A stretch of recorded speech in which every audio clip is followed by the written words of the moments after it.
Hello বন্ধুরা, শুভ নববর্ষে প্রীতি ও শুভেচ্ছা তোমাদের সবাইকে। পয়লা বৈশাখ উপলক্ষে বউকে একটা আইফোন 15 প্লাস গিফট দেবো বলে আমরা চলে গেলাম। বারাসাছিলাম ইয়েলো কালারটা, খুব খোঁজাখুঁজির পরে তারপর লাস্টে গিয়ে একটা ইয়েলো কালার পেলাম।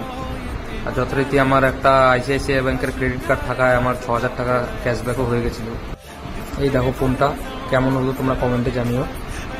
অ্যাকচুয়ালি আমাদের অ্যানিভার্সারি ছিল গত মাসে, তো কিছু গিফট দেওয়া হয়নি বউকে, তাই এই গিফটটা দেবো ভাবলাম। কিন্তু সোজাসুজি ভালোভাবে গিফটটা দেবো না, একটু প্র্যাঙ্ক করলাম আমার মনার একটা ফোন দিয়ে।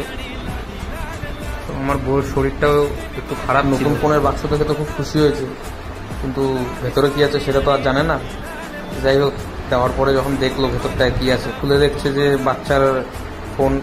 তো হাসবে না কাঁদবে ও নিজেও বুঝতে পারছে না। ফোনটা যেরকম ছিল সেরকমভাবেই রেখে দিচ্ছিল, আর আমি বেশি কষ্ট না দিয়ে আইফোনটা দিয়ে দিলাম। দেখে খুব খুশি হলো, এমনি শরীরটা খারাপ তার মধ্যে খুশি হয়েছে। যাই হোক, ভিডিওটা তোমাদের কেমন লাগলো জানিও, আর ভালো লাগলো সাথে থেকো আরও নতুন নতুন প্র্যাঙ্ক ভিডিও পাওয়ার জন্য, আর এইভাবে সাপোর্ট করো আমাদের। ওকে, থ্যাংক ইউ, গুড বাই।